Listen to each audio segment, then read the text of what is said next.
Cigar Company is your one-stop shop for all your cigar needs. Whether that's a brand new humidor, a box of those new cigars you've been waiting for, a top-of-the-line cutter or lighter, a place to enjoy the finest cigars and spirits with friends, or the only cigars grown right here in the Sunshine State, we've got you covered. Come visit one of our retail locations for the ultimate cigar experience. Visit us online at coronacigar.com. How about that cigar? Well, how about that cigar? And welcome back. Welcome back. Ladies and gentlemen, we are back at How About That Cigar Live. Welcome to the Corona Cigar Studios for episode 297 of How About That Cigar Live. Getting so close. Hold on. So close. Hold on. Let me take my glasses off. Uh-oh. Superman's here now.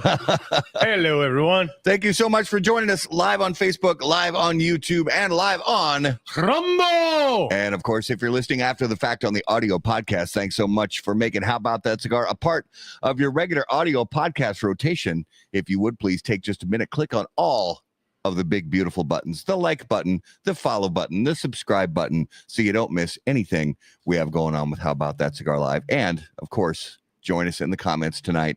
Let us know what you're smoking. Let us know what you're drinking. And if you have any questions for a fantastic upcoming special guest, add those in as well. Yes. And please say hello to our fantastic, illustrious, wonderful, greatest producer in cigar media, Justy Smoke, brother. What's going down, guys? In cigar media, that's a big one. Hey, cigar media. I agree with you. I'm not disagreeing. I put him top. I agree. Top tier. Well, top tier. There's Justin, and then there's everybody else. Oh, okay. I agree. I see how it is. That's kind of how I feel. That's how I feel about my co-host. Oh, okay. You know, but we feel about that way with you too, Ro. Thanks. Yeah. We're all one big fucking happy family. we are all here as one, except for Matt. Go Pack Will. Where are you going? Go Are you Pack going Go. somewhere? Are they going somewhere? He's packing to the Super Bowl. we're going. That's where we're going. We're going to the. Sorry, I say we like I'm part of the organization. You got the hat on too. I got the hat on, but it's not like I'm part of the organization. I think you'll get back to the Super Bowl when the Jets do. Wow. So you're saying there's a chance? Okay. All right. Those are. But you know who's not going to be going to the championship series this year? Them fucking Yankees. Excuse my language. Oh, yeah. But they are really pissing me off. Yeah, the Yankees. Who needs to be fired? Last time we had a show, well, like just a few weeks ago, the Yankees were in first. And then last week or 2 weeks ago, we had a show and the Yankees were in first place for the wild card.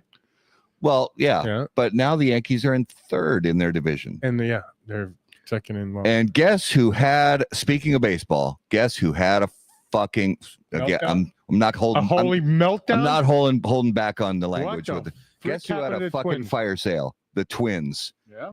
They got rid of everybody. 40% of their team they got rid of. How do you get rid of 40% of your team? We got rid of Carlos Correa. Yeah. We got rid of Johan Duran. We got rid of Bader. It's easier to say who we kept. Yeah. And maybe they got a chance now. Obviously, they've given up. But here's the other friend. So I'm not a season ticket holder, but I know people who are. And the email that they sent to the season ticket holders for Minnesota Twins season ticket holders said, we are committed to winning a World Series title.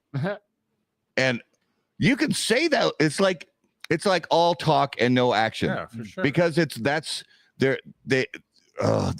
is not a rebuilding move. This is literally a fire sale because, and this is the problem I have with it, they've been shopping around trying to find a buyer for the team. Yep. They're trying to sell the Minnesota Twins. So they're trying to clean house so they get everything, all the payroll numbers and all the numbers down to as cheap as they possibly can to make the sale more attractive to a potential buyer. Because I guess the taxes on the team go off your salary. A lot of it's based on payroll. So the lower they can get the payroll, the lower they can get the taxes. So if you come and buy the team, yes, you're getting it for cheaper, maybe. Yeah. Or more desirable, but then you have 2-3 years to have to rebuild it. I guess if you want a team after your own image, you can do that. But holy shit! Well, Twins have been rebuilding for 32 years. 34 years. It's Sorry, 91. Twins have been rebuilding for 34 years. So yes, baseball's frustrating. I agree. We could definitely use a cool painting or something. Yeah. Well, now that you got a little extra time, you can make us one. Yeah, I mean, if we're open to, he knows. What send us something. We'll throw it up there. I see him as long as it's not like a big dildo. Yeah, I mean, if it's directly sexually objectifying, we probably can't put it up there. But it's like not like sticking out all the way, but like just like make it look like a scar at least. Yeah. There you go. So Mike, I see him every other day almost now. Okay. So start painting, motherfucker. Come on, brother. Let's go. Start painting. Yeah. We'll take a how about that cigar painting. It could be anything. Anything as long as we'll take a little dog. As long as it's safe for you. Oh, I have time. You want to paint us a little black dog? Inside joke. I'll talk about that later. Okay. We'll hear about that later. So let's. Yeah, but the Lynx are doing good. I don't follow WNBA, so I was trying to be positive. Yeah, I don't follow WNBA. Football's underway, and preseason starts this weekend. Preseason starts this weekend. So we'll see how it goes. I know the Vikings this year start out the regular season in the primetime game, the Sunday night game against I don't know. But so listen to this. Oh, the Cowboys. Isn't it I think it's the Cowboys. Listen to this scenario. So the offenses have been really hard time playing against the first offense, playing against the first defense. So is it, which I think would make the offense better, right? But is it the defense that good or is the offense that bad? Time will tell. It all depends. And preseason, you can't measure much off of.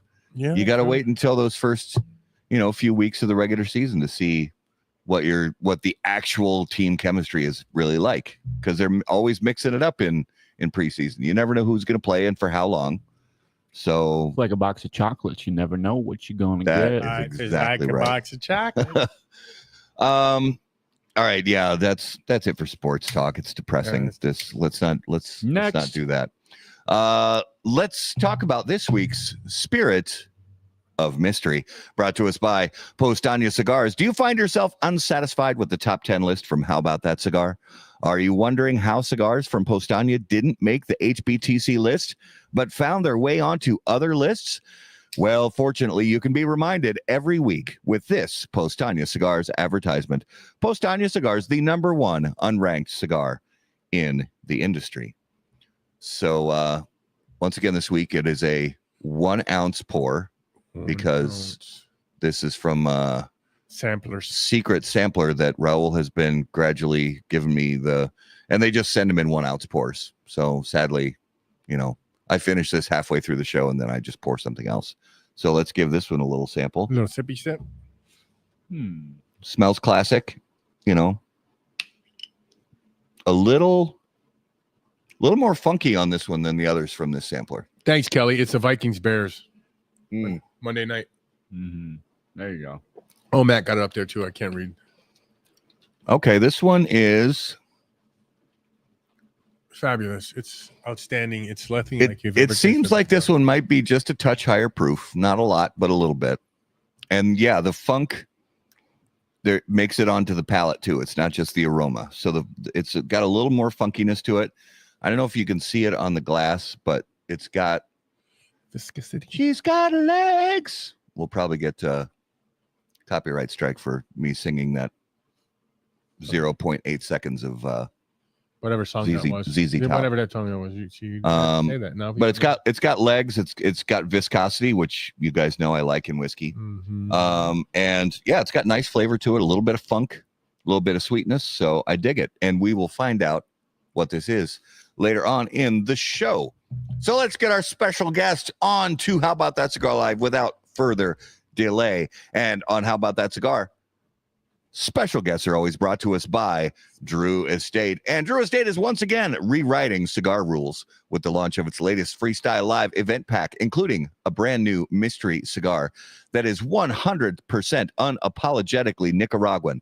With an MSRP of $40.75, this FSL pack includes 3 premium mystery cigars, a custom 40-ounce branded tumbler, available in limited quantities. The Freestyle Live event packs will land at select premium cigar retailers nationwide. For more information, please visit drewestate.com. I have, before we get our guests on here, I have an idea, or I have a feeling that I know what that cigar is. Okay. Have you tried it yet? It's going to be a new Herrera Esteli, I think. Oh, you think so? Yep. It's always kind of fun to guess, Maybe you know, more higher end, what it might be. less swag. That swag is one of the best swags. I we've know, had it's a on, good it's one. pretty Yeah. fucking sweet. Yeah. Yeah. Yeah. It's always kind of fun, though, to guess, see what the next, Yeah. what that FSL cigar is going to be. All right, let's get Zack in here. He looks bored. All right, ladies and gentlemen, put your hands together and help us out. And welcome to episode 297 of How About That Cigar Live from HDA Cigars. Zack, welcome back to the show, brother. What's going on, guys? I had to turn my hat around because we were talking baseball, we were talking football. Is that a professional team? Yeah, hey, man. Oh, wow. I have a better record than the Yankees. He's not Ooh, wrong. That's for sure. He's not wrong. We have more championships. So we are quoting this beautiful thing that matches his shirt. No, we'll talk about the Yeah. cigar in a minute. Why do Oh. Yankees fans always go back to 27 championships? Why do Hello, they- you're a Packer fan. Hello, Potts. I am Ziketo. When do I ever? Okay, yeah, I bring that All up right. a lot, actually. Hi, Zach. How you doing? Hi, Zach. Hey, We were man, talking about- I'm here for it, we baby. talk about Vikings. He goes straight to how many championships Green Bay has. So Yeah. what did the Cubs do at the? Did the Cubs make any? Did they make any major moves at the trade deadline? No. Man. So the Cubs going into the trade deadline had one of the top 2 or 3 best records in baseball. Going into the deadline, I think they were within a game, either up or like down of the Brewers in the Central, and like the Cubs and Brewers right now have the 2 best records in all of baseball, and unfortunately they're in the same division. I saw somebody on there earlier say something about the Brewers, so I'm not a big Brewers fan at the moment. And so the Cubs, they did this with their number 1 starter, Justin Steele, injured 2 weeks into the season, 3 weeks into the season, out for the rest of the season. Imanaga, the number 2 starter, was on the shelf for a month and a half, 2 months, and they're still able to get as far as they did. There was a glaring hole that they needed like a number 2 or a number 3 starter, and then they needed like an anchor in the bullpen, like a closer, preferably. And they went out and they went cheap. They didn't trade any of the depth that they had in the farm system, and they decided to just. I mean, like, this is the year that they're poised to really like run deep, because they have so many guys on young contracts that they haven't had to pay yet.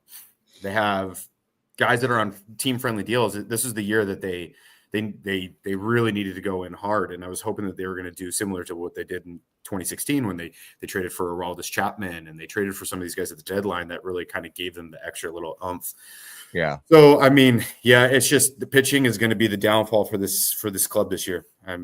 That's my prediction. They're going to get into October, and then there's going to be a high leverage situation. They're going to call in whoever from the bullpen, and it's going to be their Achilles heel, and they're going to have nobody to blame but themselves.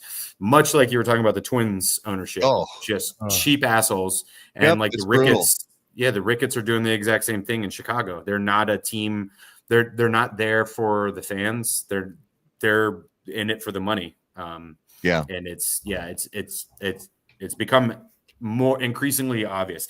And last thing before please go after you change the subject. The thing that really pissed me off is I think the day before or 2 days before the deadline, they extended the contract for the GM. And I was like, dude, like at least like see what he's going to do at the deadline before you extend this asshole. And they turned around and extended him. And then he goes into the deadline and does nothing. Yeah. Well, your two teams don't want to spend money. My team's spending money in their shit. So, well, I think there's a possibility because you mentioned this, I think, a few weeks ago, and I disagreed, but now I agree with you. Fire fucking Boone. I think by the end of the season, Boone's not going to have a job, and Baldelli won't have a job either. So I think we're both losing our managers, either after the end of the season or before. I heard you say that. I heard you say fire Boone. And I'll tell you, as an outsider, I like Boone. Like, I feel like he's like a player's coach, right? Like, obviously, I'm a Cubs fan, so like, I have no like affinity to the Yankees, but I like him. He seems like he's like a dude that like defends his guys. And I don't know, man. I will say that team's got insane amounts of talent, and they have for a couple of years. Yeah, and you would just expect a little bit more out of it. Well, and Baldelli, I don't think Baldelli is the problem, but unfortunately, he's in a position in an organization where somebody's gonna lose their head, and he's gonna be the sacrificial lamb because they're not gonna fire the GM. They're not gonna make any other changes except having a fire sale and losing the whole freaking team. So Baldelli's gonna be the example, the scapegoat that they'll use. So you're saying that Boone shouldn't get fired because he's a player's coach. Yeah. I don't think that's what we need right now.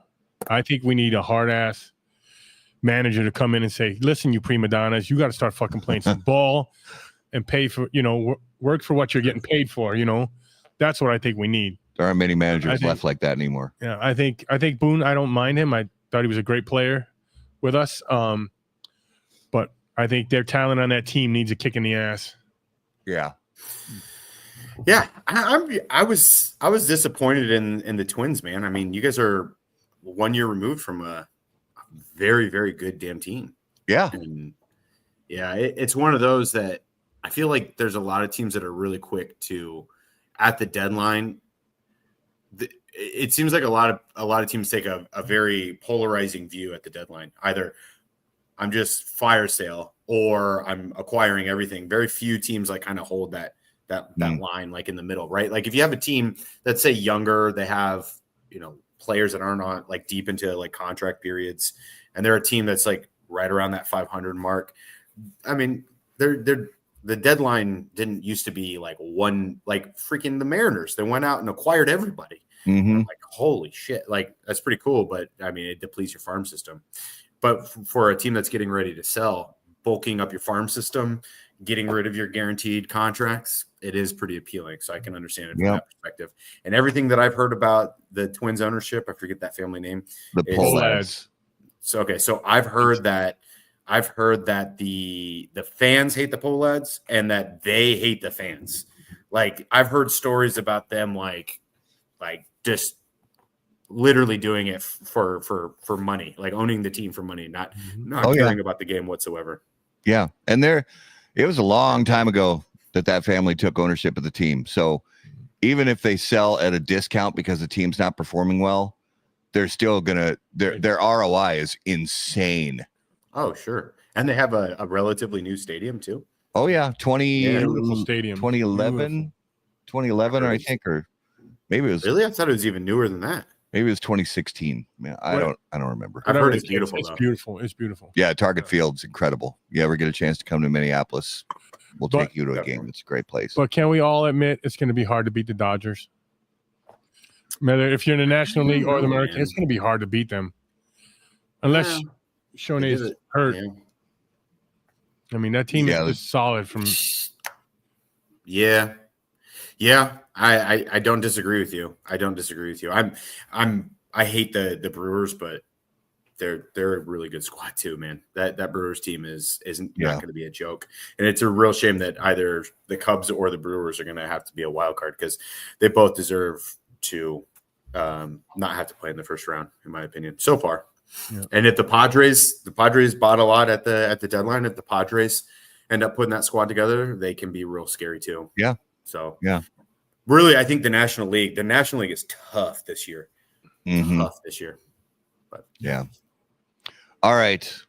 It's a cigar show. We're Yes. definitely gonna and Oh, you mean we're talking about sports still, or what?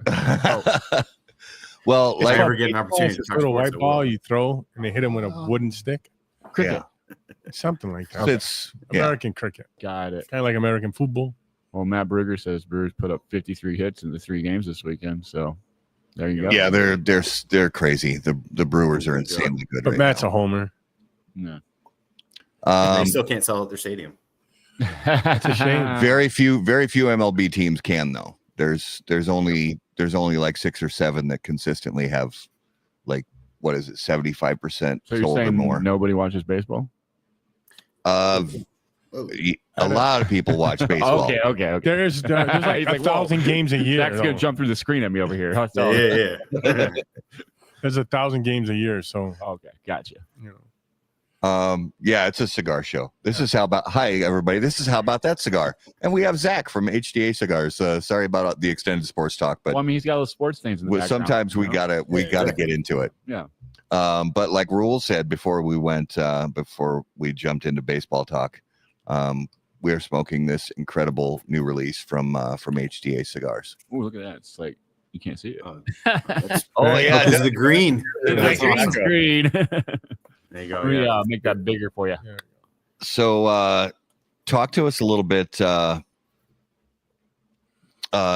talk to us a little bit about the Phantom Fury, which is this very cool new. And I don't want to say it wrong because you said it's not a limited. So I want you to kind of talk about the way it was released and potential for the future, that kind of thing.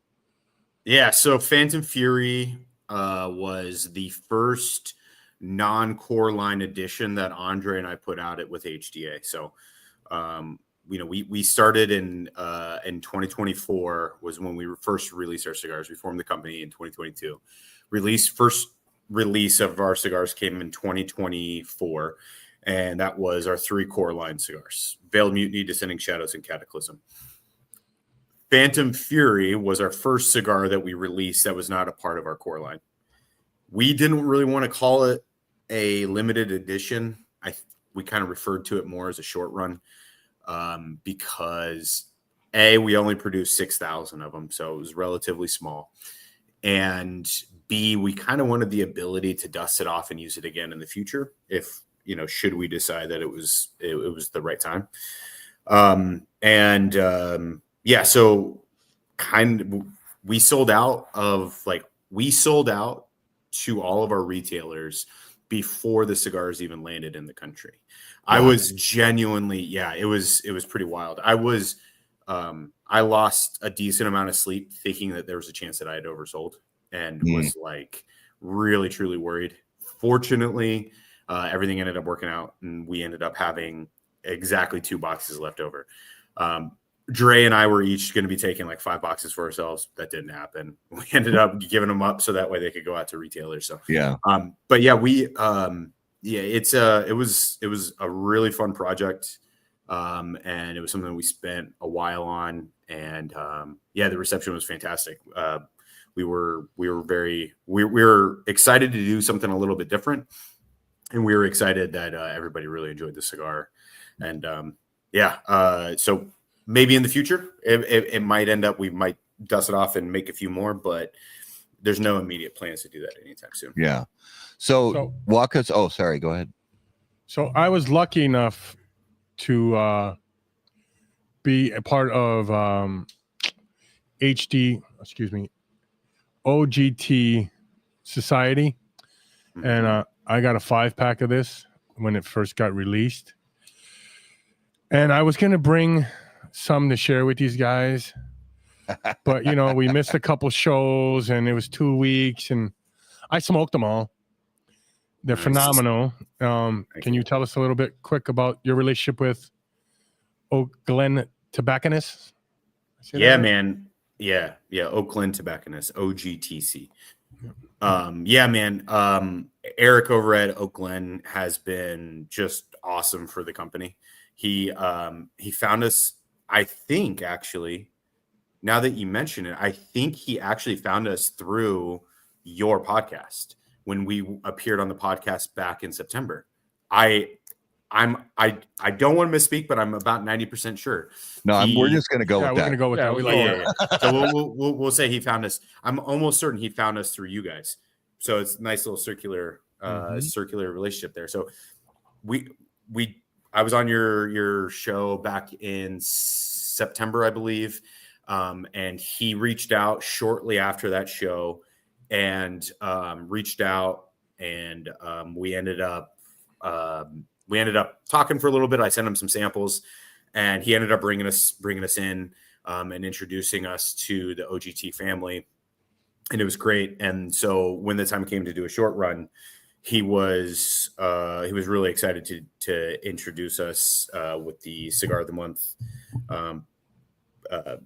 What does he call it? What is the Cigar Society? Yeah. So he introduced us into the Cigar Society Cigar of the Month.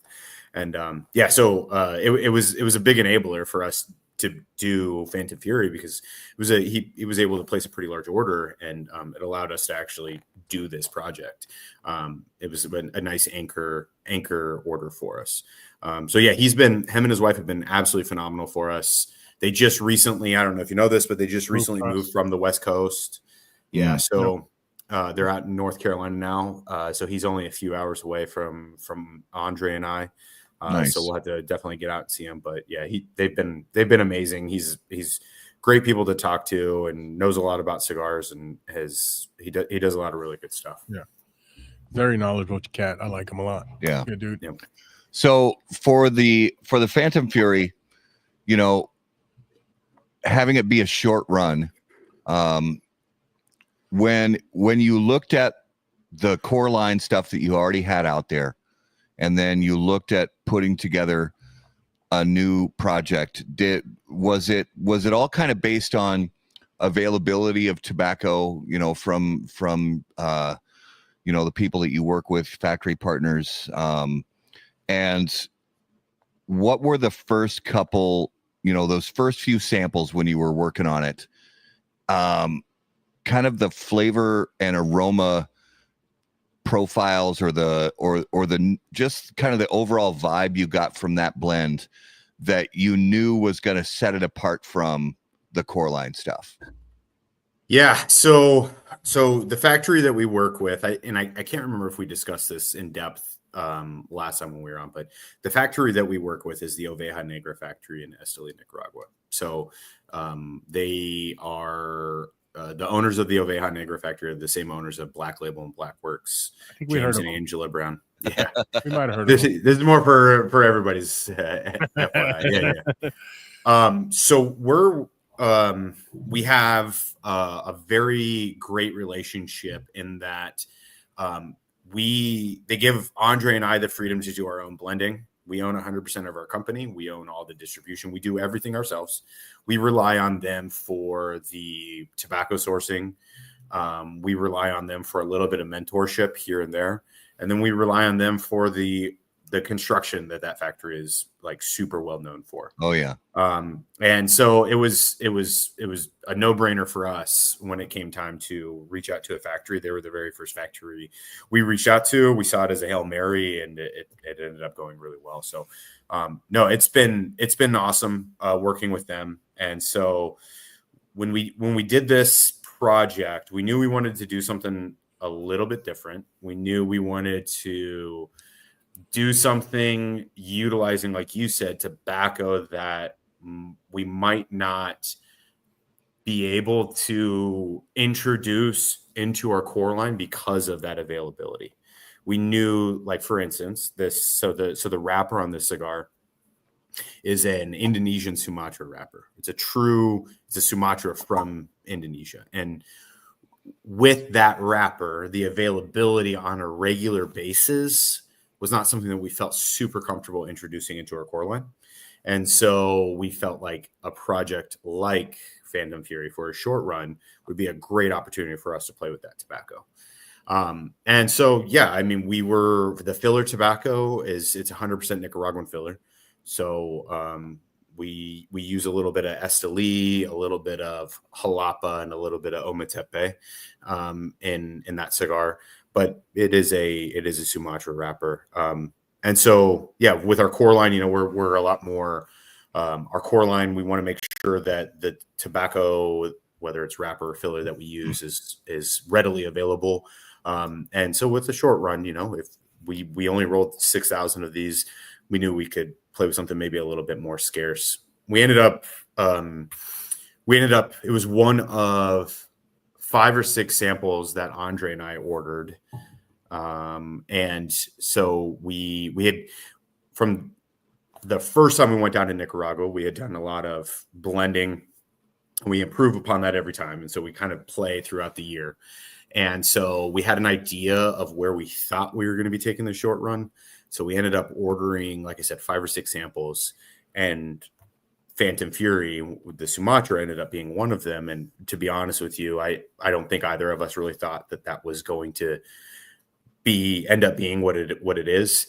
So we ended up smoking through the samples, and some of them we really, really liked, but we kind of, it's hard to contextualize, but we wanted what we were doing to be different. We really wanted it to be just like a very different flavor profile. Obviously it's a different size. We wanted it to really be a different flavor profile than what we have in our core line.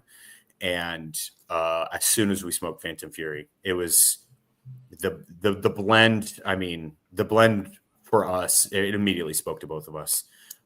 It was exactly what we were looking for a short run. And I mean, we were stoked. We ended up, my only regret is I wish we had more samples to give out to more people.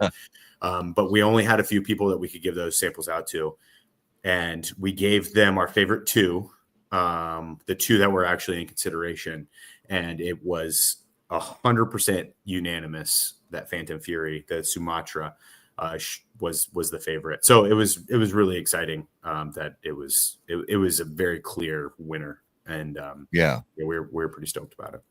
So when you go back to those 2 and you pick Phantom Fury, that number 2, can we see that in the future? You do a little more tweaks. Is it going to be enough? Is there enough to do a short run with that, or is it going to be another core?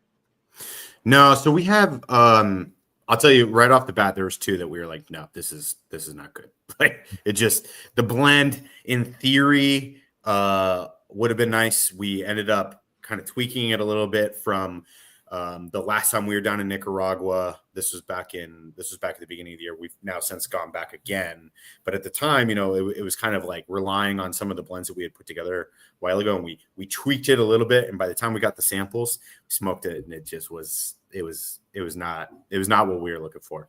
So those, we'll probably never see those again. We had 2 more that we were intrigued with, but didn't quite hit the mark. So yeah, the answer is that Andre and I are currently tweaking a couple different blends. And we are kind of figuring out what it is that we're going to do with them. So we actually reached out to our factory very recently. They're working on a few samples for us.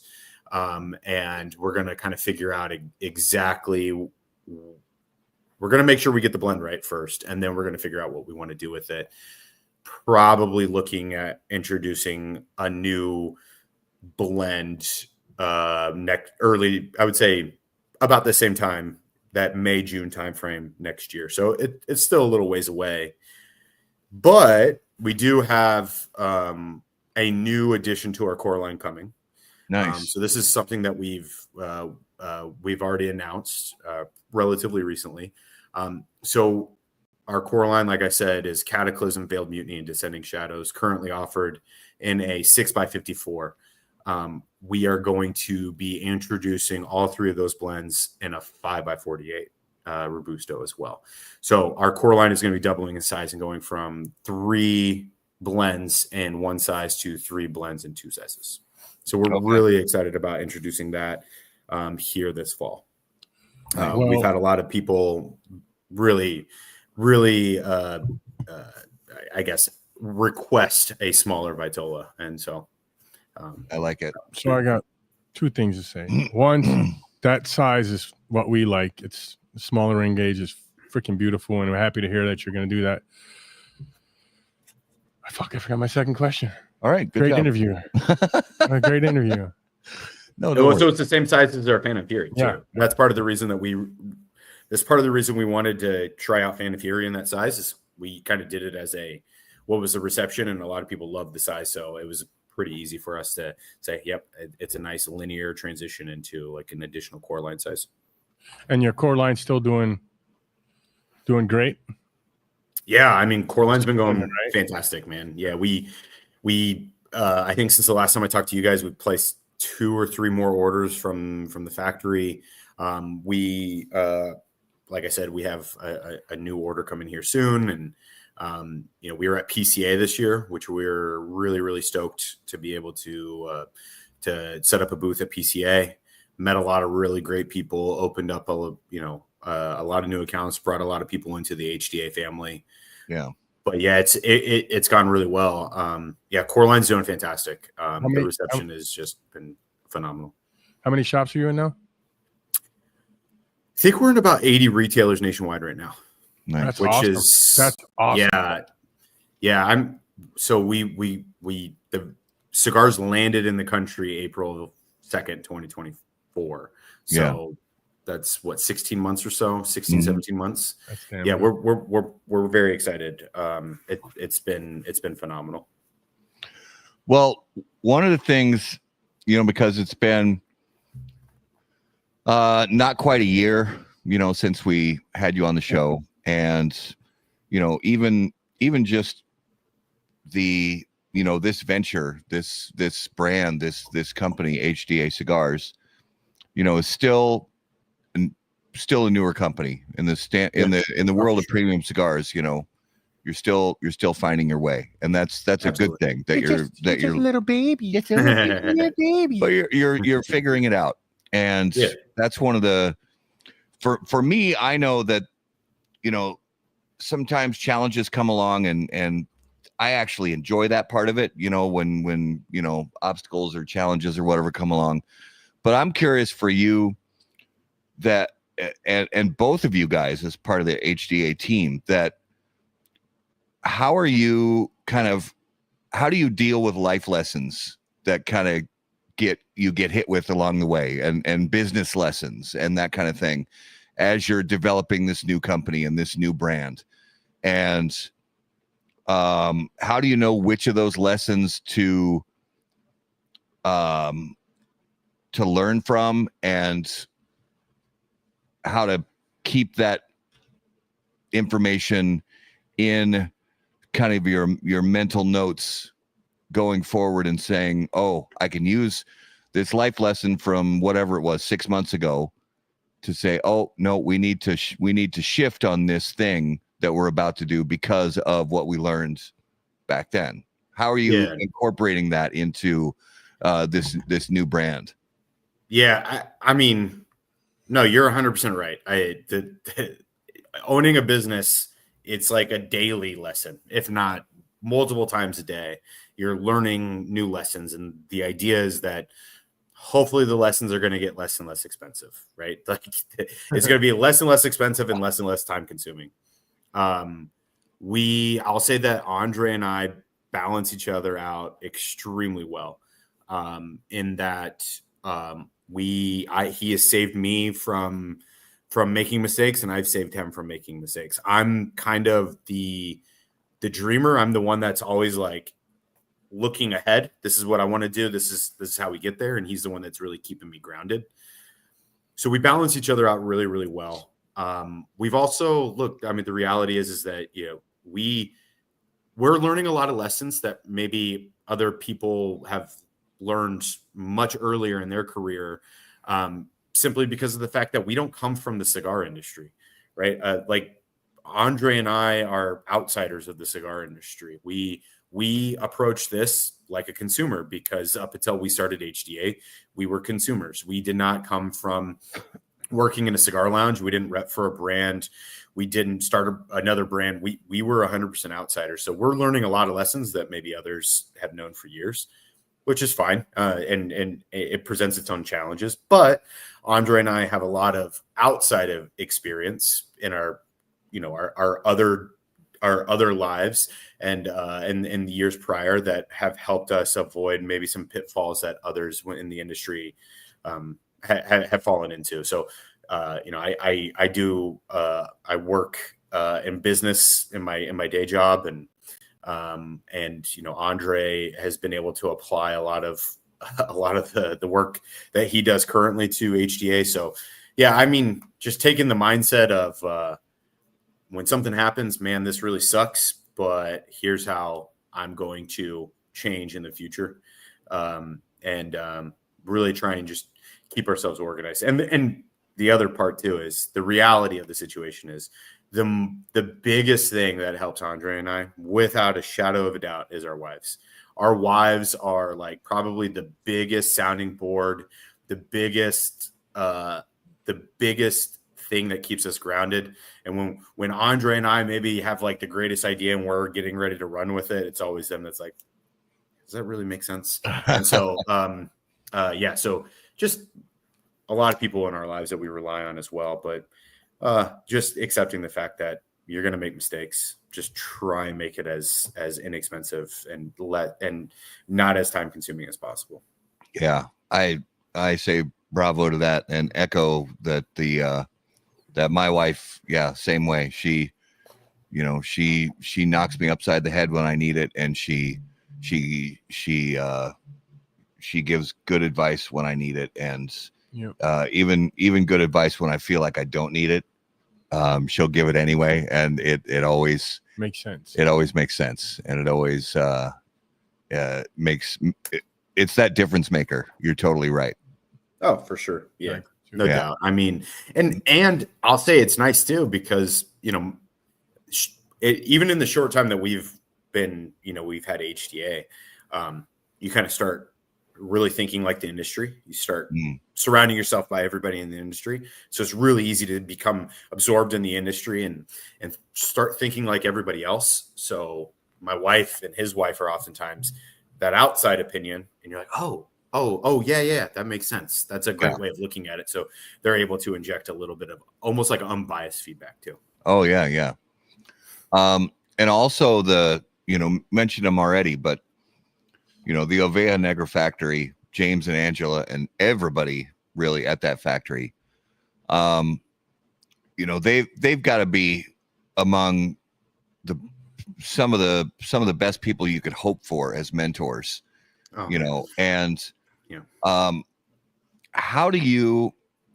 they approach I'm curious, as a newer brand that's having, your cigars developed at their factory, how do they advise you when it comes to kind of the very beginning of a blend concept? You've got do you start with the concept of the name of the cigar and the meaning behind that name, and then think about, because it means this, then it should be this type of profile or whatever? Or how do you, like, at the very beginning, you're sitting down with them at the factory, how do you go through the process?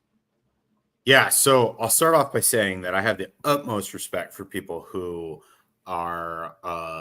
create cigars. They're like, it's time, I want to dedicate this cigar to my daughter or my mother, and I want the blend to be like this. That is not how we approach that. Okay. We 100% we wanted 3 different, but really like just blends that can stand on their own, right? We wanted 3 different cigars.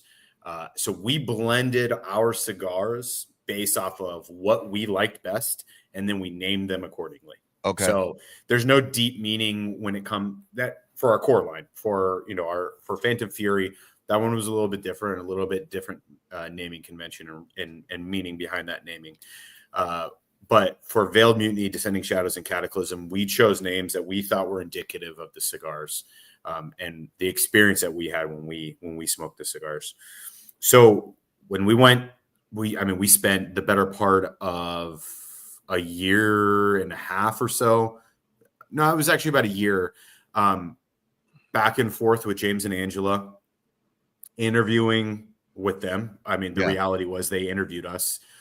It was not a call them up, hey, we want to roll cigars in your factory. We want you guys to roll our cigars for us. And they said, sure, hey, come on down. It was very much a, the reality is I don't think they don't need us. They don't need to roll for HDA.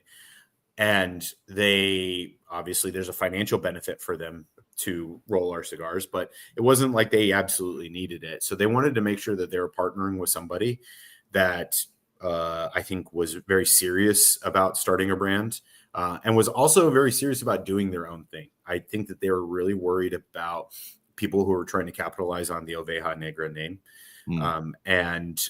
So they wanted to make sure that whoever that they were working with was serious and going to be serious about doing their own thing. And so it was a lot of back and forth. And then Andre and I finally ended up in Nicaragua in May of 2023,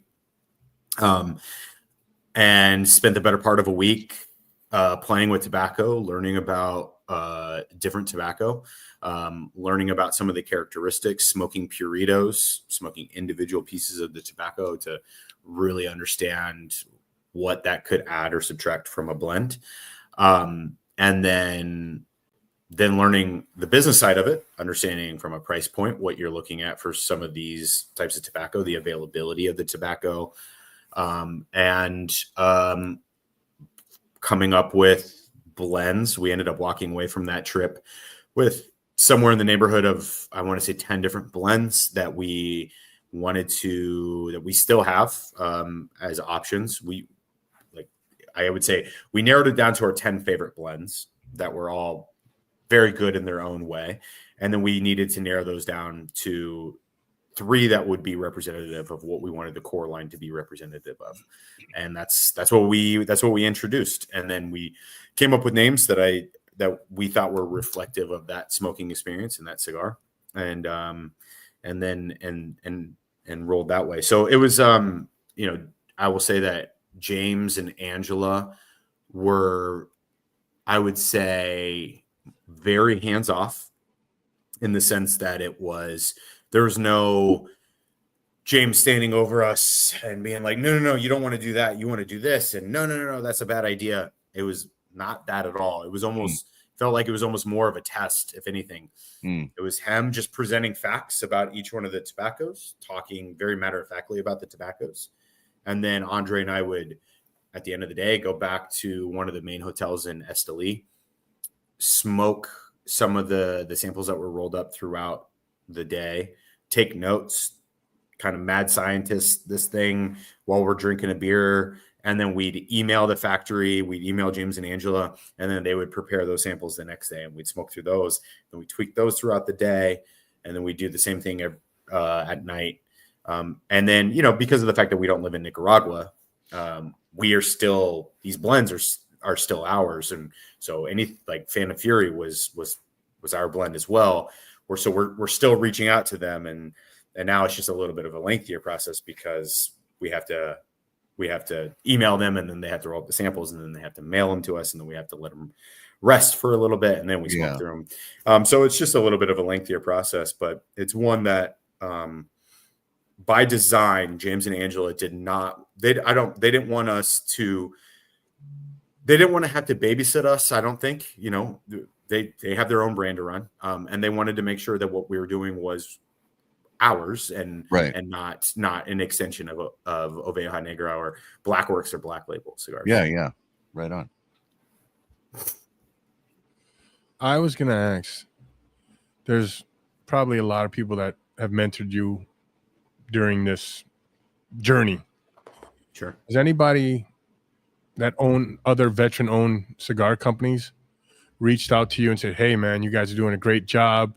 I love what you're doing. And have they given you any viable information or suggestions? I would say that we've received some mentorship from a few other brands, one in particular, and it's not a veteran-owned brand, but it was a brand that reached out to us, and we were able to ask a lot of the questions that are really, really dumb, right? The questions that are really dumb but could end up being very, very expensive.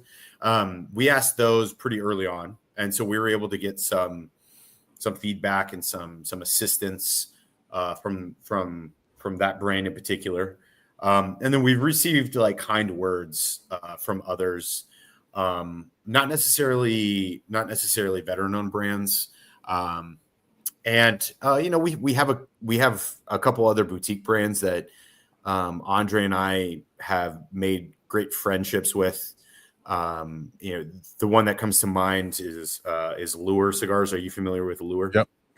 Yeah. So Lou over at Lure Cigars, we started right around the same time. They make really awesome cigars, very different than what we do, right? But we're both boutique. We're both fairly young, and so we kind of help each other out. And we support each other. And we kind of, I would kind of say that we see each other as our brands are almost like brothers in this whole thing. So, but yeah, I would say that we've had a couple companies that have been mentors to us. If anything, I would say a lot of our retail partners have been big mentors to us as well. Oh, nice. Yeah. So a lot of our retail partners are very eager to grow with us, which has been fantastic. And we've been excited to grow with them, and we've been very, very appreciative of what they've provided. And that's part of the reason that Phantom Fury was so limited, and we only offered it to current retailers as like a thank you to all of those who supported us early on in the brand. You touched on it briefly, but I wanted, if you're willing to dig into, because you said Phantom Fury had a little bit more meaning to it. So as far as the concept and the idea, so talk about, the name, what it means, how the blend and the design and the meaning of it all ties together. Yeah. So this, I'll say that the blend, different than our core line. Our core line, we came up with the blends, and then the names are representative of what we felt the blend said to us. That was not the case with Phantom Fury. Phantom Fury was, before we had the blend, we already knew what we were going to call it, and we did it. So we strategically released this cigar. We wanted to release it right around Veterans Day, or excuse me, right around the 4th of July. And the 4th of July, obviously being a veteran-owned company, the 4th of July is since I was a kid, it's been a very big holiday for both Andre and I both. So we thought it would be cool to have our very first short run come out right around the 4th of July. So we're kind of trying to figure out what we wanted to do, how we wanted our first short run to be different than our core line. We knew we wanted a completely different cigar. From a design perspective, we wanted to keep everything the exact same, just with a different color. So we went with like the OD green, kind of like my hoodie here. We went with the OD green box. Exact same logo. Everything else is the exact same. Box looks the exact same. Everything is the same. But we wanted to, as a tribute to Andre's deploy time. Andre did all of his deploy time in Iraq while he was in the Army. And so the name Phantom Fury actually was the operation name for the Second Battle of Fallujah in Iraq in 2006, I believe. So the Second Battle of Fallujah was called Operation Phantom Fury. And so that was the reason behind the name, as kind of a nod to his deploy time in Iraq, and as like just acknowledgement of all of those who served around that time, and especially those who served in the Second Battle of Fallujah as well. Yeah, I like that. Where there's that's pretty cool. There's tie-ins to you and Andre, and it doesn't, like you said, it doesn't always have to be that way, but sometimes special projects just the factors just come together at the right time. Right. And I think some people are like, some people are dedicating that maybe to like, like a family member, and they want a cigar that speaks to them and reminds them of their family member. And we kind of did it slightly different, but the same general idea in a way, specifically for the short run. Definitely not for our core line, but definitely a little bit. We wanted it to just be a little bit different, and and the name to be a little bit different as well. Nice. I like it. It's a fucking fabulous cigar. Yeah, one of the things I got to say about the cigar as we're smoking it right now is I really love the balance of it, because it's got like if you're anybody who's been, and we have encouraged any viewers or listeners, just you don't have to become like a obsessed with it or anything, but just try to learn a few little bits and pieces about tobaccos and where they come from, because I just feel like it kind of makes it interesting as you're smoking cigars. And if you can sit down and read about the blend and where different filler and binder and wrapper tobaccos come from and what they're sort of known for in general, as far as, is it sweet? Is it earthy? Is that kind of thing? It could just make the experience a little interesting. And I like the balance on this cigar, because you definitely get some of that kind of funky earthiness from the Ometepe, and you definitely get the sweetness from the Jalapa and from even Sumatra. Because one of the things I've said about Sumatra for years, and sometimes people give me weird looks, but it is what it is. For some reason, Sumatra, I always get this thing that reminds me of Coca-Cola. I know it's weird, but it's just, that's the Sumatra. I get a thing that reminds me of that. And that combined with the sweetness of the Jalapa, I just really like the balance in this cigar, because it's got, it's got funk, but it's also got some nuance. So I really dig that about the blend a lot. So when you say Coca-Cola, is it the actual drinking, or it's the aftertaste that I'm getting from the Coca-Cola? Yeah, it's more just kind of like that. Like you take a swig of Coke, and it just, that sweetness that just kind of lingers behind with that little bit of bite from the carbonation. That's what that Sumatra has always reminded me of that. And almost like a dark sweet in a way, not like a dark chocolate, but like a darker sweet instead of like a citrus sweet. Yeah, and it just I've always dug it, and combine that with like I said, with the Jalapa. I think it goes great together, and the fact that there's also a little bit of pepperiness and a little bit of earthiness from Ometepe. I really, really dig the balance of the blend. The retro is phenomenal. Yeah, the retrohale is ridiculous. Yeah, the Esteli, I think, in there as well really balances out the Jalapa, and it adds a little bit of spice as well. But no, thank you. I'm really glad you guys like it. The Sumatra, it was fun to play with the Sumatra. Admittedly, I know since we released this cigar, a lot of people have said, "Oh, I love Sumatras. I hunt Sumatras." I've never been that person, so it was fun to play with. But I'm not like a Sumatra obsessed person like some people are. And now that I think about it, I'm not like that with any cigar, really. Some people like obsess over a Maduro, and they chase Maduros, and I kind of smoke a little bit of everything.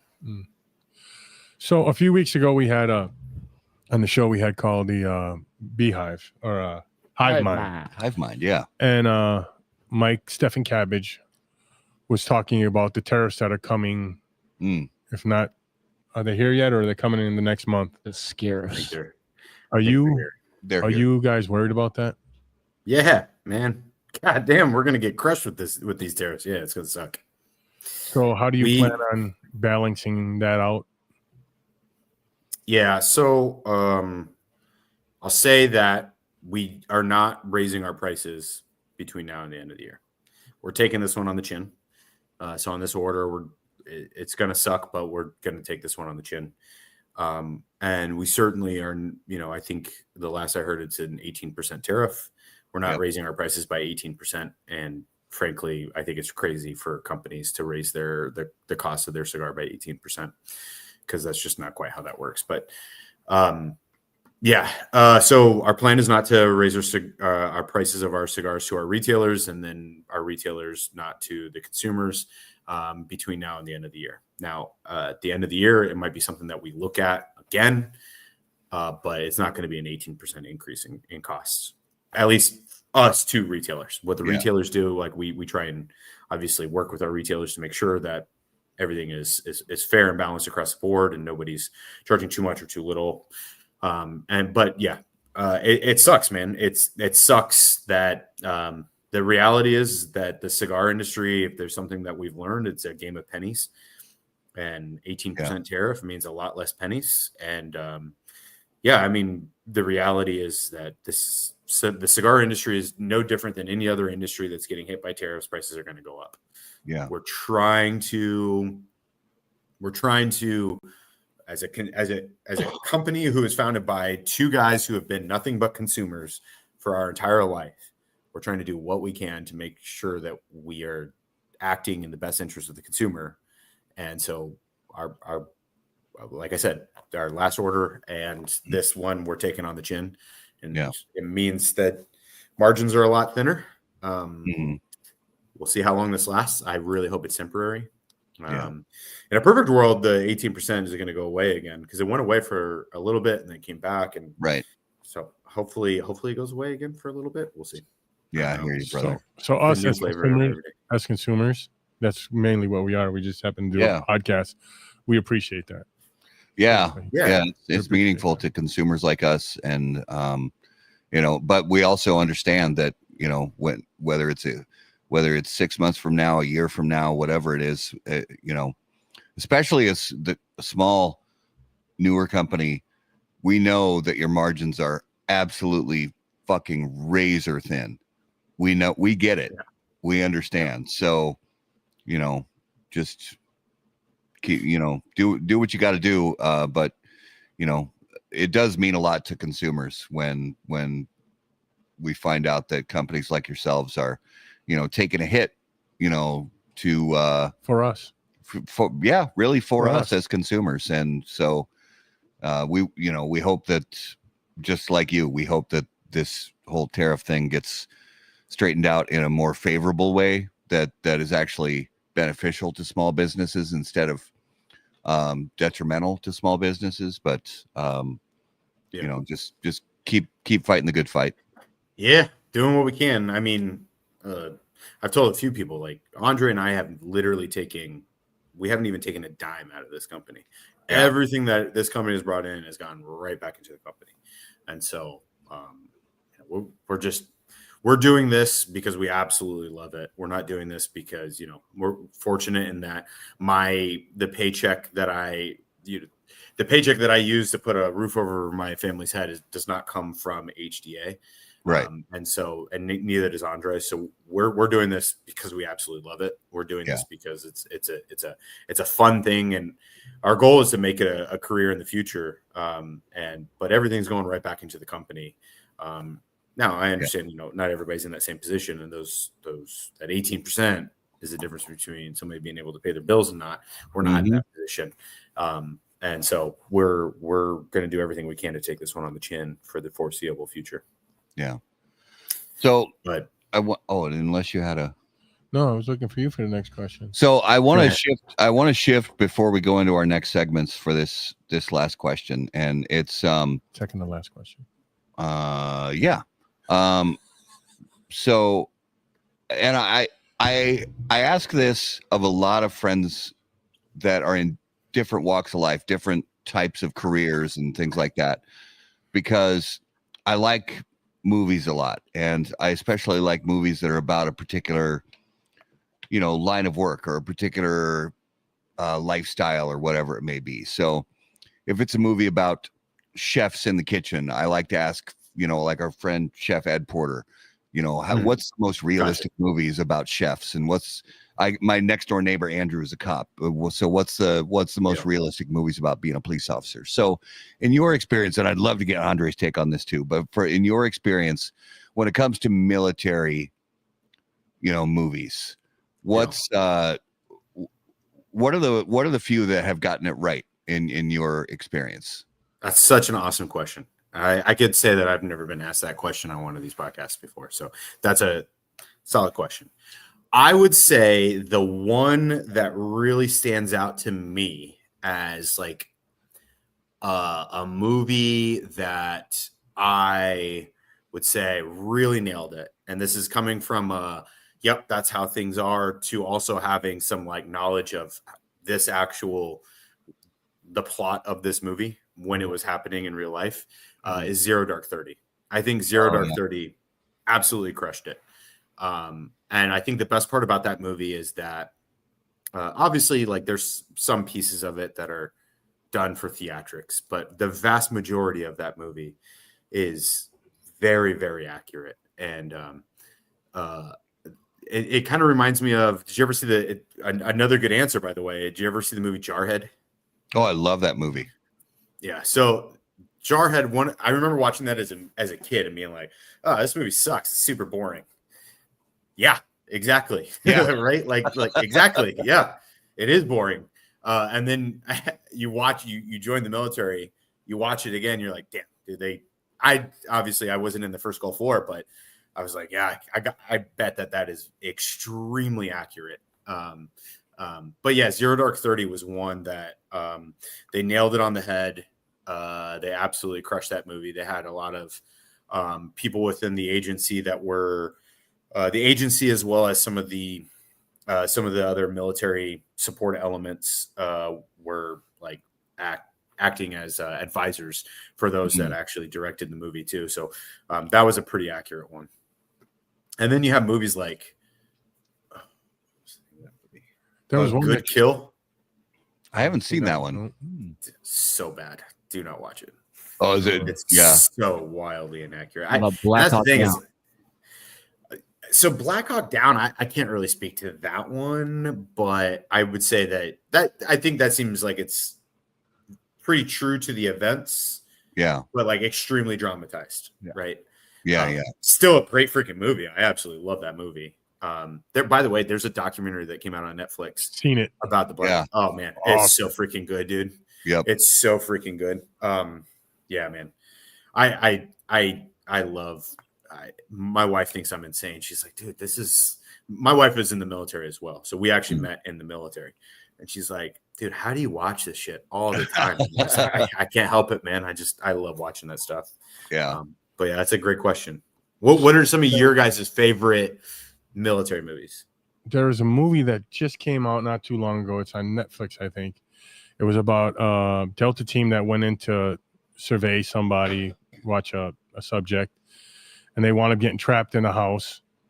And then I wasn't military, so the trucks come to pull them up to get them out. They get bombed or hit with an RPG. Then they got to take off, and the guys are still in there. I forgot the fucking name of it. Is this this isn't a real like a? It is based on a real. Oh, it is event. Yeah, and the two guys that are on my rig were like, "Yeah, that's pretty much it. You're fucked. You need help. They can't give it to you." And they kept doing what would they call it? The jets would just fly over and make dust and make everybody scatter. Like show so of they force. Can catch your breath. Show of force. That's what it was. Yeah. So they would do that. They'd catch your breath, and then the fighting would start again. But they couldn't bomb anything. God, I forgot the name of it. Shit. Oh, I haven't seen that. It was really good, and the good. guys were like, "That's right on. That's right on. That's how it is when we get fucked, and we don't have the correct support. They just leave us out there." I really like. I mean, like you mentioned already, I really, really like Zero Dark 30 a lot. Black Hawk Down is one of my favorites. I like 13 Hours, even though I know that a lot of that is dramatized. That it's, you listen to the interviews from the guys who survived it, and they're like, yeah, it's not super accurate, but some of it's accurate. There's one called, I don't think it was a theatrical release. I think it just went to Amazon. It's called The Covenant. Jake Gyllenhaal. Yeah. That's pretty good. It's different. It's kind of from the perspective of a translator or an interpreter. Yes, So I did not see that one. But yeah, I remember seeing the trailer for it. Yeah, it's M trying to protect his terp, right? Yeah. And, get his terp out. Yeah. Yeah, so I like that one a lot. And one I know that I went to see this movie in the theater with a bunch of buddies years ago. I mean, this movie came out maybe 20-ish years ago. Bruce Willis was in it. It was called Tears of the Sun. It was so bad. And none of us were even military guys, but we're watching this movie like, this is bullshit. There's no way. That again, then. Oh, it was just terrible. We Were Soldiers. That was a pretty. Yeah. I remember We Were Soldiers. Yeah, thank you for reminding me of that one. What'd you say? Private Ryan. Saving Private Ryan. Saving Private Ryan was outstanding. Yeah, We Were Soldiers. I think, and because I've also seen documentaries with the real people that those events really happened to, and they said it's incredibly accurate. Yeah. And I like accuracy in movies a lot. I especially respect after I see it. If I like the movie, then I try to go research as much as I can about the real events. And if it's close to as close as possible to the real events, then I like the movie even more. Yeah. And just Did you ever see Homeland? I never watched Homeland. Sounds familiar. Is that pretty good? It's very good. Yeah, it's very, very good. It's really good through it. I think it goes like 8 seasons. Okay. And season 1 and part of season 2 are very different than the rest. But it's one of those shows that like changes in a good way. And I would check out Homeland. Homeland's a pretty solid one. Okay. Yeah, it's like, especially if you like Zero Dark 30. Oh, I love that one. And like my neighbor Andrew, who's he's a police officer for a community, one of the cities in the kind of Minneapolis, St. Paul metro area, has been for a long time. And he just, 2 years ago, he got bumped up. So he's now a detective with the division that handles gun and drug crimes. Okay. And he says that the vast majority of whether it's movies or TV it's nonsense. He said, oh, for sure. Yeah. He's like, I do paperwork. He said, I'm typing at my computer 6 hours a day. Yeah. Just typing up from all my handwritten notes, typing them into certain things to make sure that, whether it's the district attorney or whoever has the most clear and accurate reporting possible for if they need to make a case, they can make a case. He said and then maybe, he said even when he was working in the field, that things didn't get all that exciting all that often.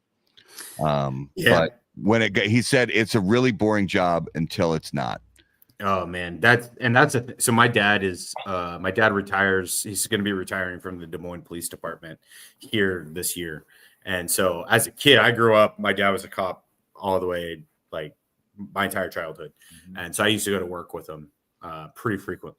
And it was like, I would constantly beg him to go to work with him. I was always just like that. It was this, like, exactly what you said. It was super boring a majority of the time. And then something would pop off.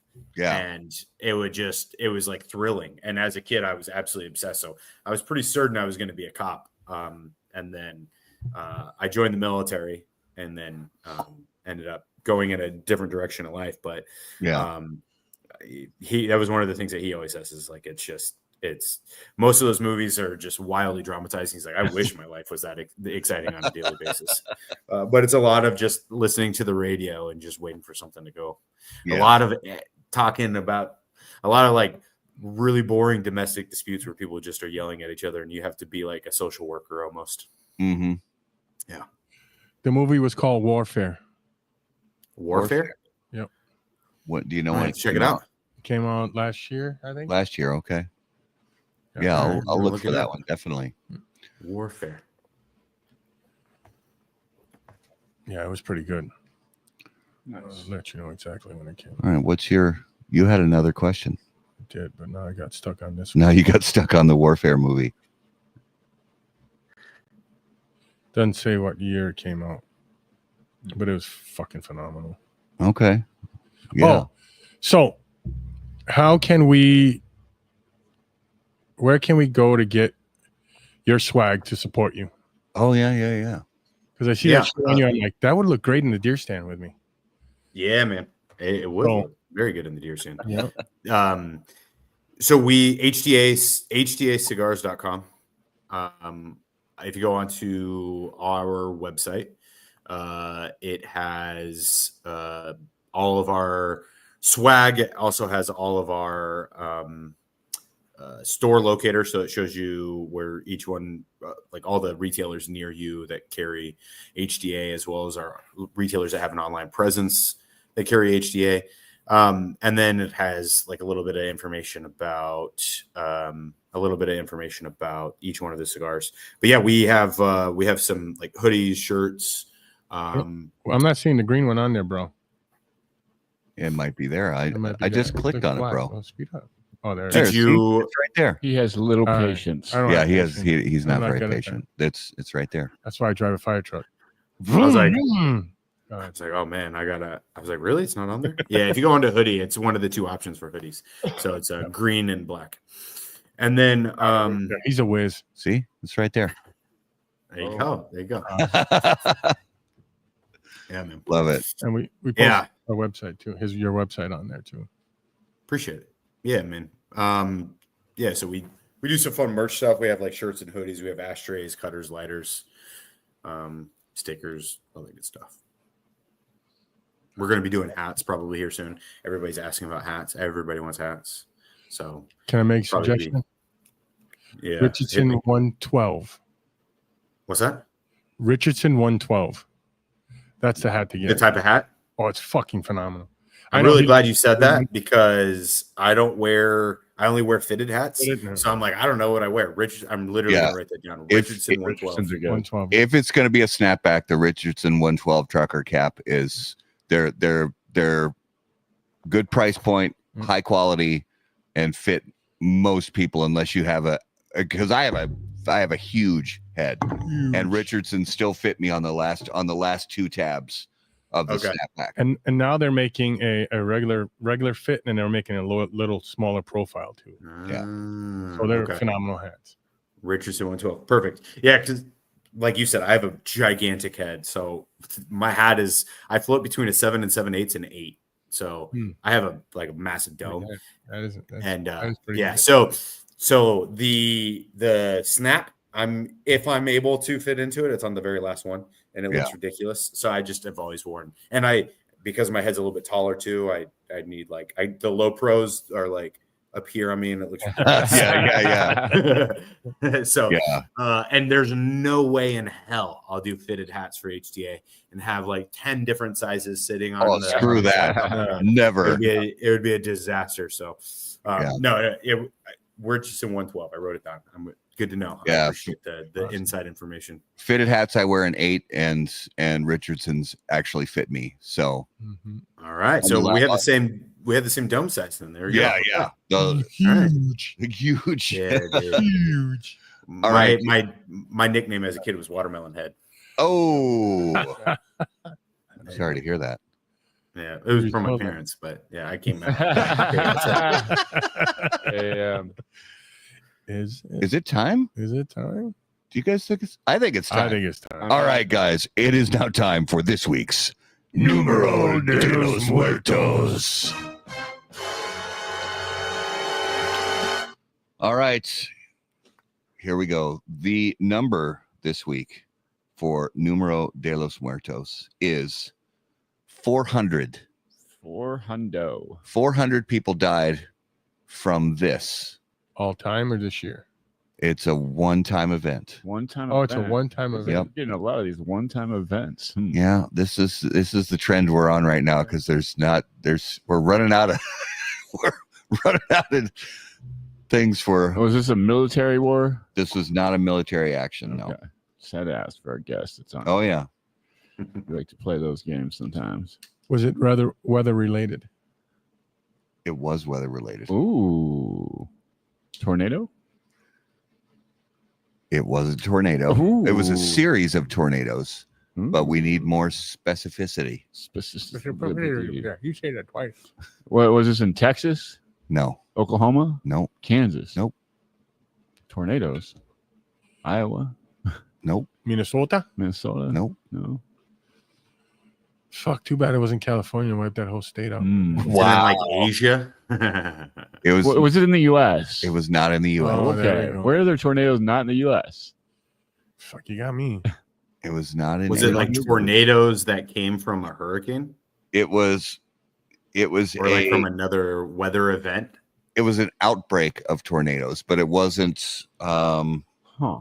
It wasn't caused by other weather events. I'm not crazy, right? Like Yeah. hurricanes will cause tornadoes, right? Yeah. Yeah. Yeah. Okay. Once they hit land. You ever So seen Fire Tornado? It's pretty fucking cool. Yeah, I've seen those. Yeah, heard of it, yeah. Was it South America? Kelly wants to know. not South America, Okay. Africa. not Africa, Asia? not Asia. This says Antarctica or some shit written all over it. No, Right? no, no, How would That's 400 people die in Antarctica? Yeah. The Europe. Yeah, whole yeah. continent's wiped Gotta out. be. not Europe. Not Europe. So it was Russia. in North America? Was it It was in in Russia. Raul got it. It's in Russia. Oh, country, not continent. So, It's kind of the size of continents. Yeah. Yeah. do you know when? Fuck no. 1972. Not a terrible guess. It's not right, but it's not terrible Or we considering how long the Earth has been around and it's how long Russia's existed. That's are we close? it was 84. Oh, okay.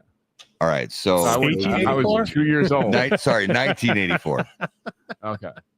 90. You were 2 or you? I was 2. in Fuck you. 84. Yeah. Fuck you. You Yeah. were 2 years old. What about you, Zach? I wasn't even born yet, Zach. bro. Oh, okay. In Russia in 84. We'll let you old pups figure this one out. All right. over there. So the 1984 Soviet Union tornado outbreak, also known as, well, it's the exact same thing. Why do they do that? Was a devastating and extremely deadly tornado outbreak that struck Ivanovo and Yaroslavl regions of Moscow on June 9th, 1984. At least 2 of the 11. There were 11 tornadoes on that one day in that area. Damn. 2 of those 11 tornadoes were equal to at least an F4 or higher intensity. Wow. Nice job, Kelly. There you go, Kelly. It was one of 3 disastrous tornado outbreaks, which I'm not going to talk That sounds about. like some super military shit that we tried. Right. Oh, you think what? Cloud seeding, dude. We did that. Yeah, right? the machines that Yeah. make the weather Yeah, or whatever it is. Yeah. Well, the earth is flat, so you can do whatever you want. Have you guys ever heard of derechos? No. Oh, Tell us. Yeah, dude. This happened in Northern Virginia back in 2011, 2011, I believe, maybe 2012. And it's like this like crazy windstorm that like it's not even a windstorm. That implies that there's like this long event where it builds. It's like it goes from like 0 to 60 and it's like 120 mile an hour winds, but it's like one big blast of wind. And it like crushed Northern Virginia and like the entire area lost power. People were killed, like trees immediately turned over. Like it was just like this massive windstorm that I had never even heard of before. Oof. It happened and knocked out, like in the summer, knocked out everybody's power. And it was just like this whole ordeal. But yeah, it was called the derecho. You'd mentioned like fire tornadoes or fire hurricanes or whatever. But yeah, derecho. Look at it. It's wild. Never heard of it before. I will definitely check that out. So that was this week's Numero de los Muertos. All right, it is time to reveal this week's Spirit of Mystery, brought to us by Postania Cigars. And as we can see, the glass is empty. And this was, again, so from this sampler, so far we've had, let me look back at the bottles. We've had Bullet, we had Buffalo Trace, we had Michter's, and then we have whatever tonight's is. And each one of these have been sort of like, okay, it's a good bourbon. It's not like blowing my mind, Mhm. but it's good. It's a bourbon that's good enough to drink neat. But Should be mixed. in most cases, you would say there's just not enough oomph or nuance to say, yeah, I'm going to drink this neat. This is more of a cocktail kind of a bourbon, but still a good bourbon. So you should call this the cocktail set. The cocktail set. I like that. There you go. But this one, I mean, and I'm kind of basing this guess off of the track record of the brands that have been in this sampler so far. You know, really some of the most well-known brands that even people who aren't bourbon connoisseurs would say, oh yeah, I know that's bourbon or whatever. So based on that and based on kind of the classic bourbon flavors, I know I've already guessed this on some of these other bottles that have been in this sampler, but I mean, the only two left that I can think of are Basil Hayden's and Knob Creek, that are like those just ultra well-known bourbons out there in the world. Well, unfortunately, I've never heard of this bourbon, So So you're way off. so it's not. I'm those two. probably way off. Yeah. Yeah. You tried though. You haven't heard of this one? No, you ready? Yeah. Okay. What is it? I've heard of it before. It's here. Let's hold it up to the camera. Few Spirits. Few Spirits. You would never get I've heard of it before. Okay, so I was right. It's a little higher than Yeah, your standard 80 proof. You know, it's 46.5% by volume. And yeah, it's a good bourbon. I've heard of Few before. I've heard of it, but not as well known as those other names on the list. So you know, tried to throw you off again is what he did. What's that? He gave you that one last to throw you off. Yeah. There's one more. There's one more. Okay. One more, sorry. So, you know, it's fun though, getting these samplers. And we recommend that anybody out there who's getting into bourbon or scotch or whatever it may be, what this is called Drinks by the Dram. And yeah, I go out there and I know there's even a lot of liquor stores that have, you know, you can buy sampler boxes like that and just, try stuff out, figure out what you like, what you don't like. It's a good experiment. Yeah. Only one way. Yeah, that's right. All right, that was this week's Spirit of Mystery. Now let's jump into the lightning round, brought to us by J.C. Newman Cigar Company, America's oldest family-owned premium cigar maker, creators of the popular Brick House, Perla Del Mar, Diamond Crown, and The American. J.C. Newman Cigar Company operates out of their 114-year-old El Reloj Cigar Factory in historic Cigar City, Tampa, Florida. For more information on their cigars or visitor experience, please visit jcnewman.com. All right, so Zach, you've been on the show before. You've had some of our lightning round questions, but there's always new lightning round questions to ask. So I want to start with this. So Zach, if you were suddenly just overnight, you became a billionaire through whatever means, somebody, you know, said $1 billion. you had $1 billion. What, after you obviously did all the necessaries, like, you know, tax attorneys and, you know, all Take the kids to Disney World. all that stuff. But once that was all said and done and you got everything lined up where you were solid, what would be the first unnecessary, frivolous thing you would spend money on? Oh my gosh. I'd spend, well, you have $1 billion. I'd have like $100 million of frivolous, unnecessary shit. Man, you got 900 of them left, man. Dude. Yeah. Dude, do I start with the houses or the, man, I have like a couple vehicles I'd really want to get. Yep. Like what's the top tier? Like when you think dream car, dream vehicle. I would love to. It's funny because I used to have this vehicle, and if I could go back and do it again, I'd get another one of these vehicles. A TRX. Nice. It was the best vehicle I ever owned. And but when you have a cigar company, you drive a lot. It doesn't make very much sense to have a TRX that gets 11 miles to the gallon. So I'd probably get like a really like decked out like TRX, or I've always wanted a a Stingray Corvette, which still fairly modest. Probably get my wife like a really nice like Range Rover or something like that too. There you go. Nice. But yeah, the like TRX is sick. Yeah. I don't know if it would be the first thing I'd buy though. First thing I'd buy, I don't know. I'd probably like a really dope house. I don't know. Yeah. Like I've always wanted to get like a down in Wrigleyville, like right outside of Wrigley, get like a really nice like apartment.